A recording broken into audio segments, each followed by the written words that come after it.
centralized development should be. And it's funny that they are now endorsing what we are doing. So I really thank my opposition for endorsing the hard work that this government has done. It means a lot.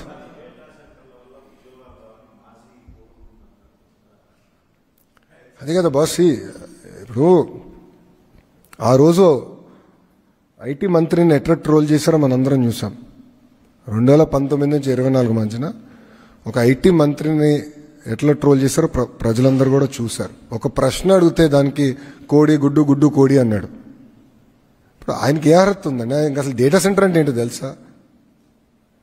విచిత్రం ఏంటంటే ఒక IT సంస్థ ఆయన అడిగింది, sir మాకు ఇప్పుడు కొంచెం దూరం ఉన్నాం, పబ్లిక్ ట్రాన్స్పోర్టేషన్ లేదు, పబ్లిక్ ట్రాన్స్పోర్టేషన్ వేయండి అంటే బస్సులు వేయండి అని కోరారు. అది కూడా ఆయన చేయలేకపోయాడు boss. He couldn't do that. 2 years వాళ్ళు అడిగితే అది చేయలేకపోయాడు ఆయన. మేము అధికారంలోకి వచ్చిన వెంటనే మొదటి నెలలో ఐటీ కంపెనీలు అందరితో నేను మీటింగ్ పెట్టుకుంటే వాళ్ళు అన్నారు, మిగతా అంతా మీరు చేయండి కానీ ముందర మాకు బస్సెస్ వేస్తే చాలంటే we did it. We did that. కనీసం బస్సు కూడా వేయలేకపోయాడు. ఆయన ఏం మాట్లాడతాడు? అసలు ఆయన ఏం తెలుసు? ఆయన ఎవరన్నా సీరియస్గా తీసుకుంటాడా? ఆయన మెసేజ్ పెడితే ఒక్కడన్నా స్పందిస్తాడా? ఒక్క మీనింగ్ఫుల్ బిజినెస్ మ్యాన్ స్పందిస్తాడా? ఆయన మంత్రిగా ఉన్నప్పుడు ఏం చేశాడు? వాళ్ళు గ్లోబల్ ఇన్వెస్టర్ సమిట్ అని ఒక చివరికి ఎన్నికలు ఇంకా ఓడిపోతున్నాం అనగా ఒక సమిట్ అని పెట్టారు. అప్పుడు ఒక electronic media national media person ఏమడిగారంటే, మీరు గ్లోబల్ ఇన్వెస్టర్ సమిట్ అన్నారు, చాలా సంతోషం, గ్లోబల్ కంపెనీల పేర్లు చెప్పండి ఏమేమి వస్తున్నాయంటే ఆయన ఒక్క కంపెనీ చెప్పలేకపోయాడు. He couldn't tell even one company. మాకు సమ్మిట్ పెట్టాల్సిన అవసరం రాలేదు, ఆల్రెడీ తీసుకొచ్చా. ఇటుగో పార్ట్నర్షిప్ సమ్మిట్ పెడుతున్నాం, బట్ మేము ఏం సమ్మిట్ కోసం ఆగట్లా. We're moving very fast.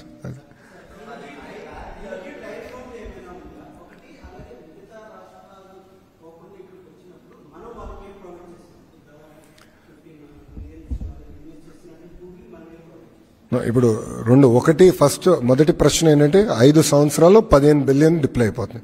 5 years మొత్తం ప్రాజెక్ట్ ఈ ఫేజ్ పూర్తవుతుంది. నంబర్ 1. నంబర్ 2, ప్రధానంగా మనం ఇచ్చేది ఏంటంటే క్యాపిటల్ సబ్సిడీ. క్యాపిటల్ సబ్సిడీ అనేది ఇతర రాష్ట్రాలతో కూడా మనం పోటీపడి క్యాపిటల్ సబ్సిడీ ఇస్తాం. మూడోది, డేటా సెంటర్ కావాల్సింది ఏంటంటే మొత్తం పవర్ లైన్స్ ఆ ఎకో సిస్టమ్ మొత్తం బిల్డప్ చేయాలి. దానికి ఈ ఇన్వెస్ట్మెంట్లో వాళ్ళు పెట్టుబడులు పెడుతున్నారు. దాంట్లో సుమారుగా ఒక 7 or 10% సబ్సిడీ మనం ఇస్తున్నాం. ఎందుకంటే ఒక లైన్ వచ్చిందంటే అది కేవలం గూగుల్ కాదు, మొత్తం ఎకో సిస్టమ్కి వస్తుంది. సో అట్లా పెట్టుబడి పెడుతున్నాం. పవర్లో ఏపీఈఆర్సీ రెగ్యులేటరీ కమిషన్ ఏదైతే రేట్ ఫిక్స్ చేస్తుందో దానిపైన ఒక సబ్సిడీ ఇస్తున్నాం. That's it.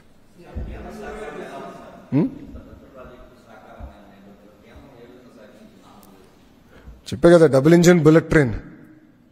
నిన్న అనౌన్స్మెంట్ కూడా చూస్తే మీకు అర్థమై ఉంటుంది. అశ్విని వైష్ణవ్ గారు వచ్చారు, నిర్మలా సీతారామన్ మేడం గారు వచ్చారు, గౌరవ ముఖ్యమంత్రి గారు ఉన్నారు. అంటే ఈ ప్రాజెక్ట్ కేవలం ఆంధ్ర రాష్ట్రానికే కాదు, దేశానికి ఎంత ఇంపార్టెంట్ ప్రాజెక్ట్ అనేది మీకు ఒక్క ఫోటోతో అర్థమై ఉంటుంది.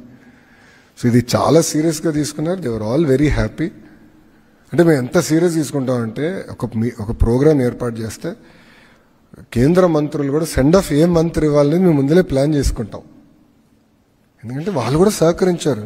ఇప్పుడు నిజంగా చెప్తున్నా, ఫైనాన్స్ మంత్రి గారు, కేంద్రంలో ఫైనాన్స్ మంత్రి గారు ఈ ప్రాజెక్ట్ కోసం షీవెంట్ మేడం గారు ఫుల్లీ సపోర్టెడ్. ఈ సెడ్, బాబు గారు this is the best thing data centers అనేది, we have to take a position. And మీరు చూస్తే కేవలం ఆంధ్ర రాష్ట్రం కోసం తీసుకొచ్చిన పాలసీ కాదు, దేశం కోసం తీసుకొచ్చిన పాలసీ, దేశం కోసం తీసుకొచ్చిన పాలసీ అది. సో గతంలో ప్రైవేటైజేషన్ ఆఫ్ ఎయిర్పోర్ట్స్ కూడా చేసినప్పుడు చాలా మంది విమర్శించారు. చూడండి ఇప్పుడు ఎయిర్పోర్ట్లు ఎంత అద్భుతంగా ఉన్నాయో. టెలికాం డీరెగ్యులేషన్ చేసినప్పుడు కూడా చాలా మంది విమర్శించారు. గౌరవ ముఖ్యమంత్రి గారు ఆనాడు వాజ్పేయి గారితో చర్చించి చేశారు టెలికాం డీరెగ్యులేషన్. గౌరవ ముఖ్యమంత్రి గారు was the chairman of that committee. He submitted the report. ఈరోజు చూడండి ధరలు ఎంత పడిపోయిందో. లేదంటే ఇంకా లైట్నింగ్ కాల్స్ చేసుకుంటూనే ఉండేవాళ్ళమేమో అది అవ్వుకుని ఉంటే. అంటే అంత ప్రోయాక్టివ్గా in interest of the nation మనం పాలసీస్ చేసాం. సో అంత సీరియస్గా తీసుకున్నాం. అందుకే మీరు చూస్తే మంత్రులందరూ కూడా వచ్చారు, వాళ్ళ ఎండార్స్మెంట్ కూడా ఉంది. ముందు ఇంకా ఈ డబుల్ ఇంజిన్ బుల్లెట్ ట్రైనింగ్ ఎంత స్పీడ్గా వెళ్తుందో మీరు చూస్తారు కదా boss. Arcelor Mittal we got it done. Visakha ఉక్కుని ప్రైవేటీకరణ జరగకుండా మేము ఆపాం. రైల్వే జోన్ పూర్తి చేసాం. బల్క్ డ్రగ్ పార్క్ నోడ్కి శంకుస్థాపన చేసాం. ఎన్టీపీసీ గ్రీన్ ప్రాజెక్ట్ చేసాం. బీపీసీఎల్ రిఫైనరీకి ఇప్పుడు మనం శంకుస్థాపన అయిపోతున్నాం. అంటే డబుల్ ఇంజిన్ బుల్లెట్ ట్రైన్ ఏ స్పీడ్లో పరిగెడుతుందో ఇది ఉదాహరణ. అండ్ ఈ ప్రభుత్వ అధికారంలోకి వచ్చి కేవలం 17 నెలలు అయింది. 16-17 నెలలు అయింది. అట్లా పనిచేస్తున్నాం. One second. Absolutely.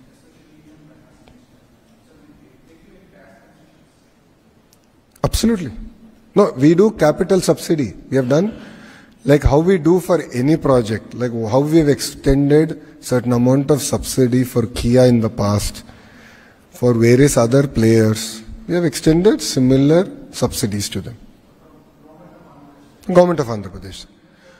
There's a lot of discussion on whether we should give tax breaks for data center developers in India, and there's a very large discussion happening at the federal level.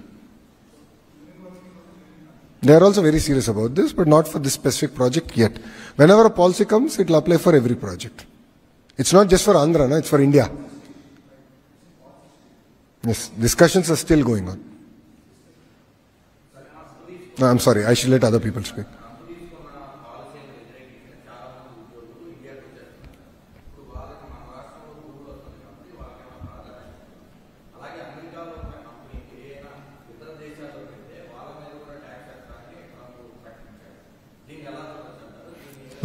ప్రకటనలు ఉంటాయి, కొన్ని implement అవుతాయి, కొన్ని implement కావు. So గతంలో అదంతా చూసాం. So దానికన్నా ఏంటంటే మనం ఇక్కడ జీసీసీస్ ఏర్పాటు చేయాలి, జీసీసీ ఎకో సిస్టమ్ చేయాలి. అందుకే జీసీసీ కోసం స్పెసిఫిక్గా పాలసీ తీసుకొచ్చా. రెండోది, జీసీసీస్ కూడా డైరెక్ట్గా వాళ్ళు ఇన్వెస్ట్ చేయరు, ఎందుకంటే లోకల్ టెరైన్ తెలియదు, హైరింగ్ తెలియదు, రెగ్యులేషన్ తెలియదు. కనుక వాళ్ళు జనరల్గా లోకల్ పార్ట్నర్తో వెళ్ళి ఆ పార్ట్నర్ దగ్గర నుంచి జీసీసీని కొనుగోలు చేస్తారు. There are companies who